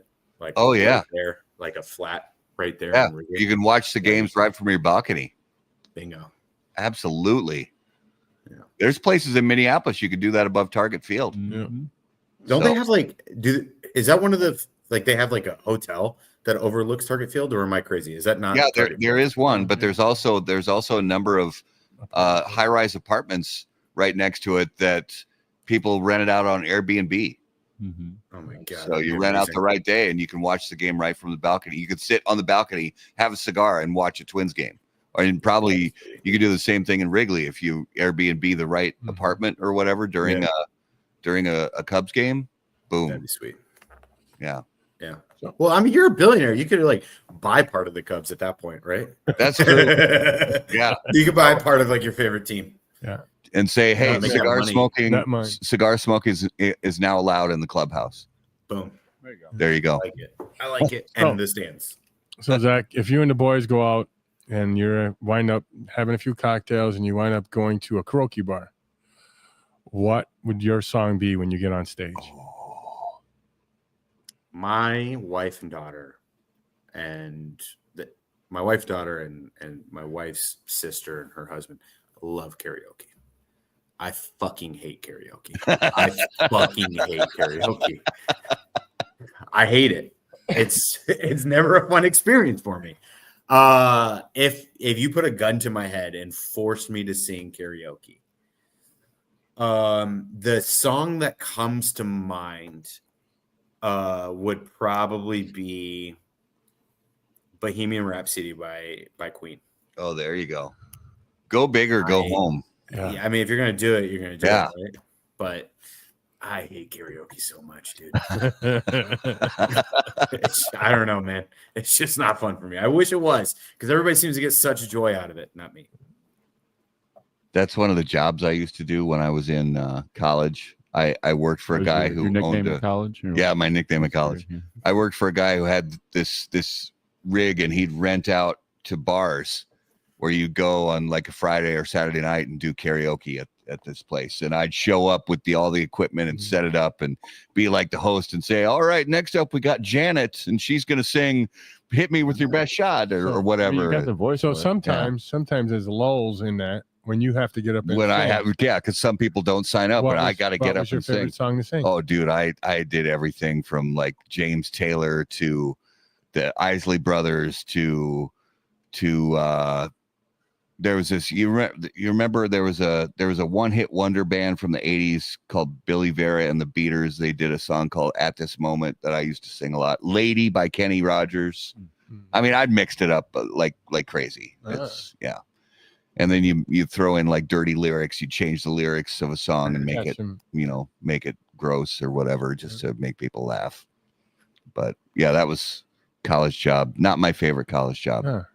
I wish I had the confidence in myself to just be able to let loose and sing karaoke in front of a bunch of strangers.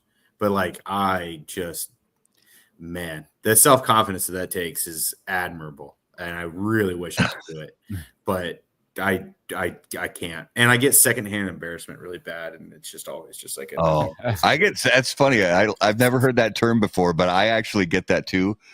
Like secondhand embarrassment. What the hell is that?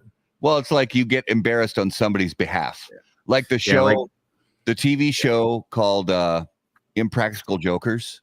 Yeah, I can't watch it. I can't, because I have like that secondhand or sympathy embarrassment where I get so embarrassed for these people on that show. I can't watch it. I can't do it. Yeah, it's like when somebody does something like super embarrassing and they're either committed to the bit or maybe they don't recognize how embarrassing it is. Yeah. And you just like kind of cringe for those people. You're like, dang, man, this is tough to watch. So what Matt is telling me right now is half the time he hangs out with me, he gets secondhand embarrassment from the shit I say. No, I'm not. Oh man. I don't know what you're talking about, dude. I have no idea what you mean. There's no filter here. All right, we got one more. So I think he's had the zombie question. You got something else? You want me to pull something else out? Yeah. All right. So let's go with, all right. If you could have an unlimited supply of one thing for the rest of your life, and you can't say money, cigars, or time, but one other thing, if you could have an unlimited supply where you always had as much as you needed and never had to pay for it again, what would it be? Yeah. That's where my head went. Yeah. I seen that smirk on your face. I knew what you're talking about. I mean, it's hard to say no to, you know. I'm talking more goods than I am talking services. Yeah. Okay. All right. Oh, okay. Thanks for the clear. I don't know what you're talking about, dude. I wasn't thinking about that. Let's see here, dude. An unlimited supply. And I assume that you don't have to pay for this unlimited supply, right? Yep. It's all yours. Yeah, think about it from like a practicality standpoint. Like if you could have an unlimited supply of food and you never have to pay for food again, that would save you a ton of money. And you'd be able to like get whatever you wanted whenever you wanted. I've eaten a lot of steak. What about an unlimited? You said goods, so not like an unlimited supply of like ability and something. Right. Yeah. It's like it's kind of a cheat code. That's where my head went to. Okay. Yeah, I would probably say no. You know, I do really, really enjoy cars. I do really enjoy. I really enjoy and wish I could just ditch the practicality of a vehicle and just have a vehicle for like the sake of it being fun and just absolutely. And if I had the ability to have an unlimited supply, I could have as many cars as I wanted. I would probably say cars. Nice. I think that'd be dope. I like that. What's your guys' answer to that one? I always say gasoline. I mean, one. if I never had to pay for gasoline again, I would go to a lot more places. I love road trips. And I'd go to a lot more. My wife and I would go to a lot more places. I'd go with these guys to more cigar shops, you know. But gasoline is freaking expensive. Regenerative farm with organic whole foods. That's what I'd go with. Yeah. I'm simple. I want unlimited sports tickets, whether it's a football game, a baseball game, a hockey game. Too. Whenever I want, I could just go to whatever game you wanted. That's a good one. Just show up for a World Series, or Super Bowl. My next one would be airline miles. Yeah, airline miles. I think that goes with traveling. Yeah, just traveling. Yeah, but so one of my buddies just retired from the police department, and he works part-time for United, and him and his wife get to travel unlimited wherever they want in the entire world. Like he's like, yeah, man. He's a big Nats. No, this was for hockey. He's a big Caps fan, and so they flew to San Francisco or something, watched a hockey game, and then flew back the next morning just because it was free. And I mean, that would be cool. So that he's like, as a retired guy that only works I think he works 40 hours a month combined. Yeah, and just gets to fly wherever he wants. It's pretty sweet.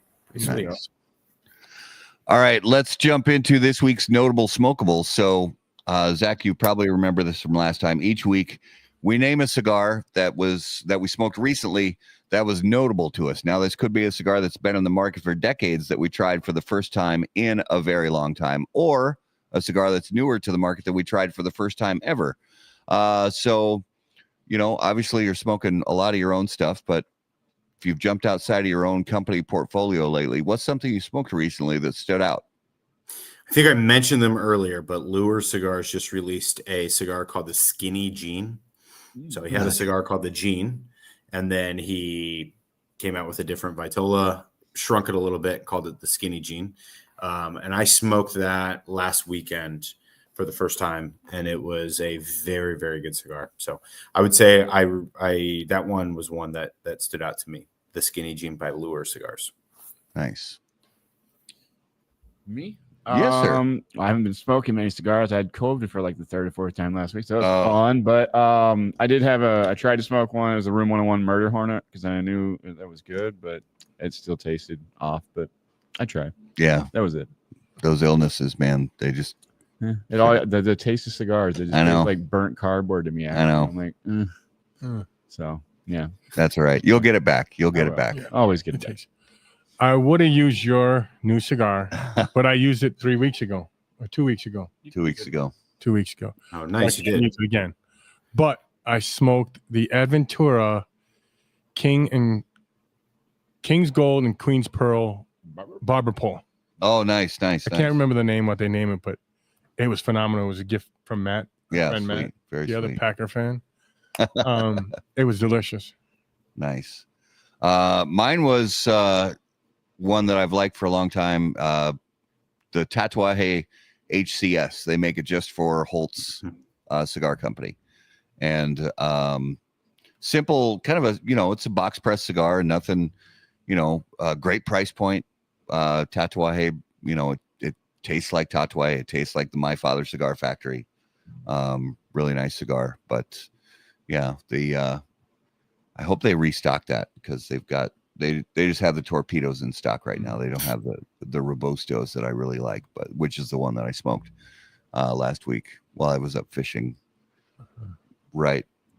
Well, actually, That's Sunset, right by the Canadian border.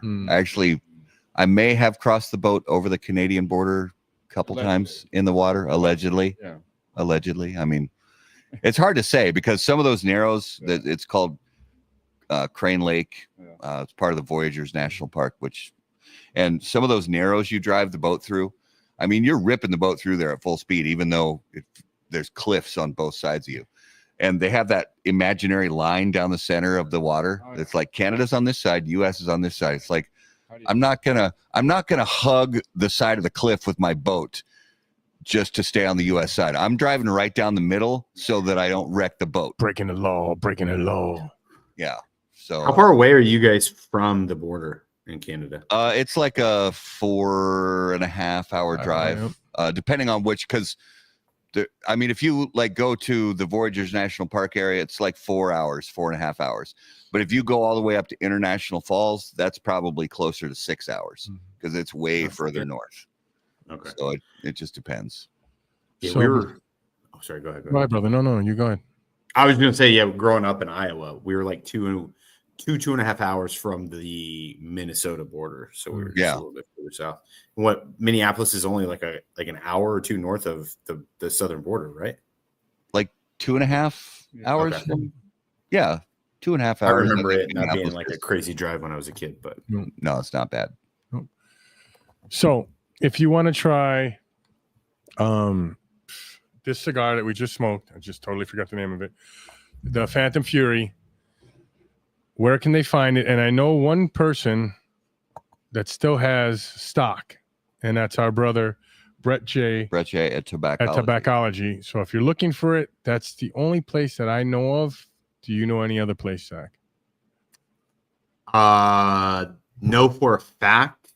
I know online Toro Cigar Company has 2 boxes left. I also know that if you're in the Northern Virginia area, Hogs Head and down in Fredericksburg, they have, I was in there like 2 weeks ago and they had a couple boxes left. I don't know if that's changed. Beyond that, I don't know for a fact if there's in any of the other retailers, if they have any left or not. Nice.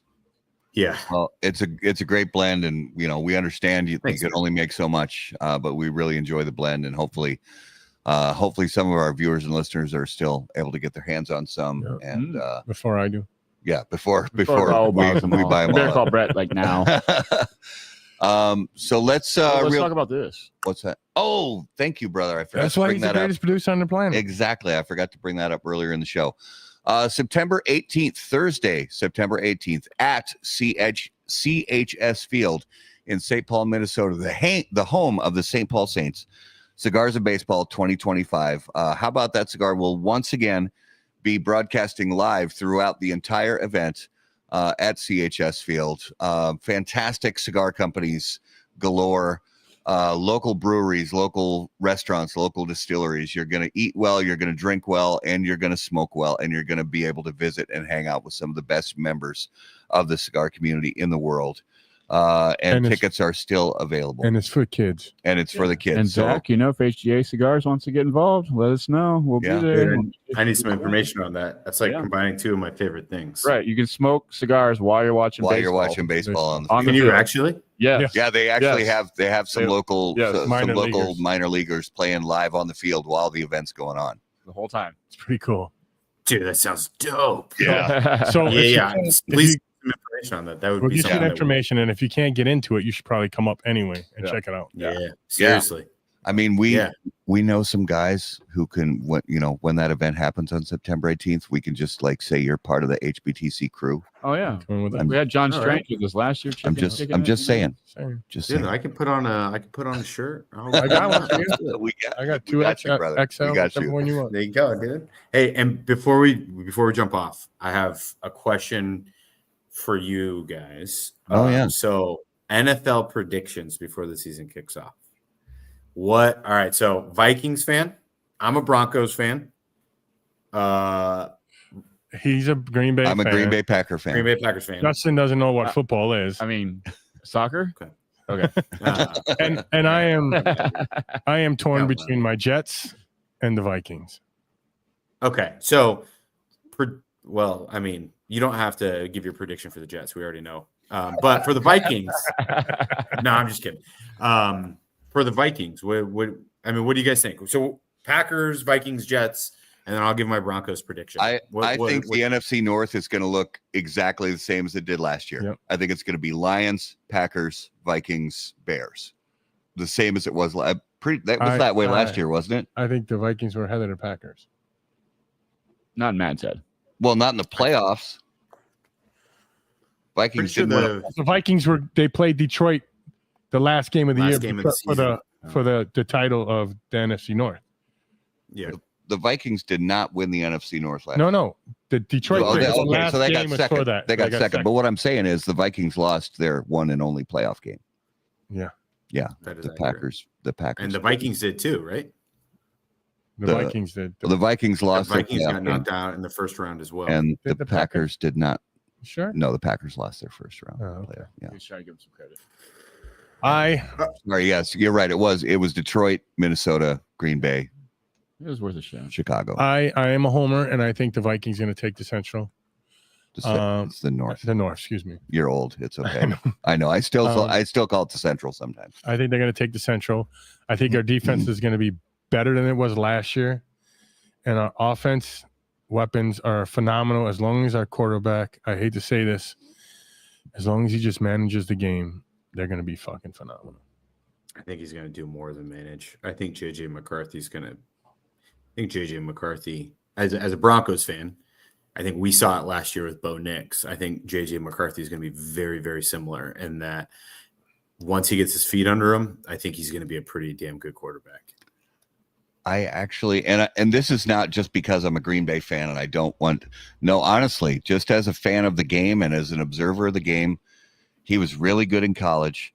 He comes into the NFL. He gets a catastrophic injury right off the bat. He has to take all that time off. And now he's got to come back at the beginning of this. I think he's going to struggle deeply. I really, really do. And I'm not saying I want him to. I like the kid. I want him to succeed. But I think he's going to struggle deeply. Or you can look at it this way and say he got hurt and he watched it rather than getting shoved into the team last year. He watched it and he learned the game and he learned the speed of the game. But if he doesn't get protected, we got a new line. We're good. We'll see how it goes. So how do you think your Green Bay is going to do? I think Green Bay is going to be third in the NFC North and get a wild card spot. I think Green Bay is going to be third in the NFC North and I think Green Bay is going to go I hope Green Bay gets 11 wins. I think it's probably going to be more like 10. But I think we're going to be third in the NFC North. We got too many. We still need more pieces on defense. And hopefully the younger offensive line players that we picked up are going to do well and develop. But this year is not is not that year. I still think the North is going to be the strongest division. They might not Just like last year, Just like last year. We might not win the Super Bowl out of the North.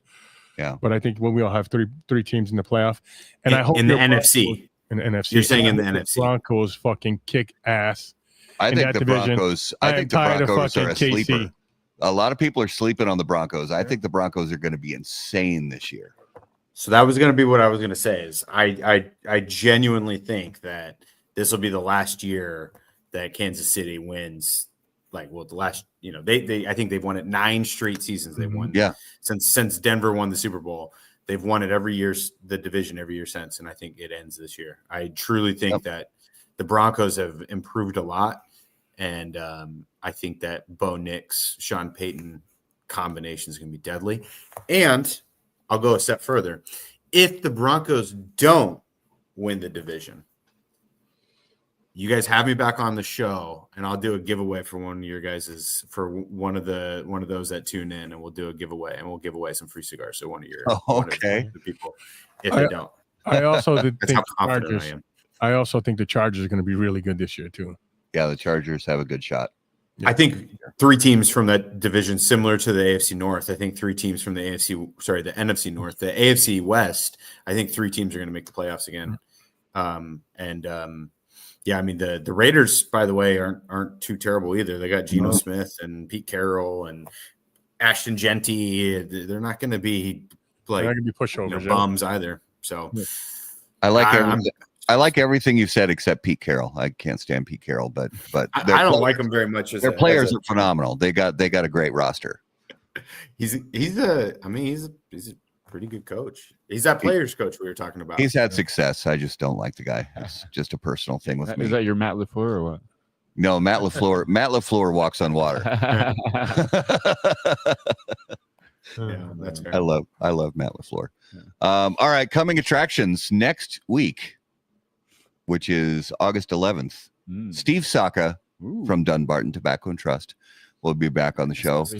Never heard of him. Never heard of him. Yeah, we'll see. We'll see how much he knows about the world of premium hand rolled cigars and watches.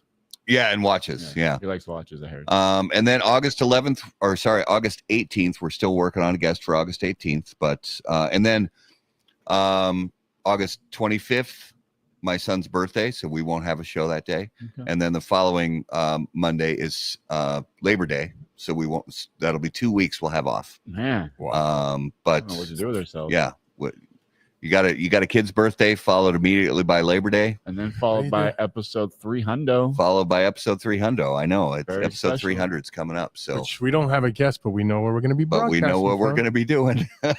Where are you guys going to be broadcasting from? It's a secret. Oh, we can't say it. Sorry, we You're can't. You're gonna have to tune in, bro. You're gonna have to watch. We'll tell you after we go off the air. Yeah. So speaking of that, Zach, if you would please give our viewers and listeners an idea, where is the best place for them to keep up with everything going on with HDA Cigars?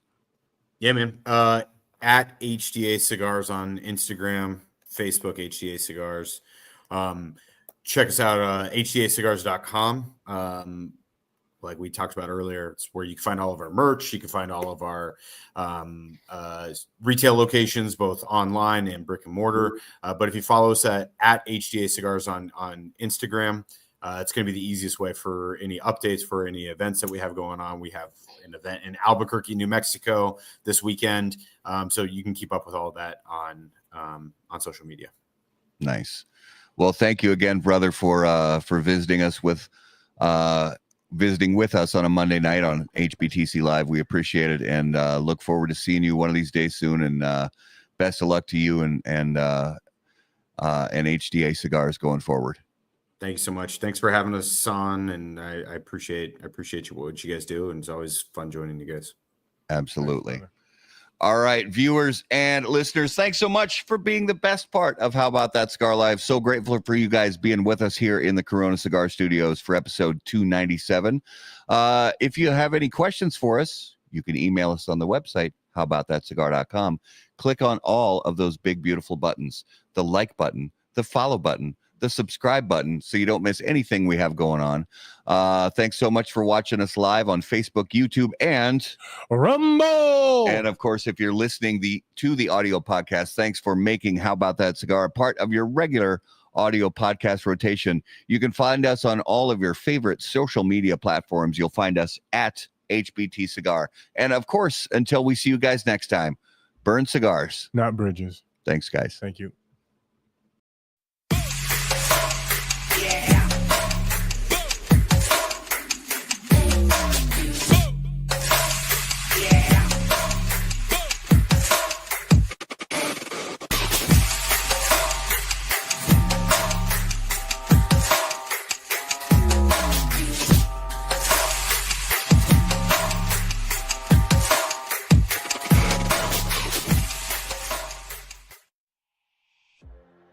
Any comments, opinions, viewpoints, or statements presented or uttered by guests on the HBTC podcast, HBTC live video streams, and all other media from HBT Media LLC are solely those of the individual and do not necessarily represent the opinions or viewpoints of How About That Cigar or its parent company, HBT Media LLC, any of our advertising partners, or the premium cigar industry. The primary purpose of How About That Cigar is to entertain and to encourage activity and growth within the community of people who enjoy or want to learn about the enjoyment of premium cigars.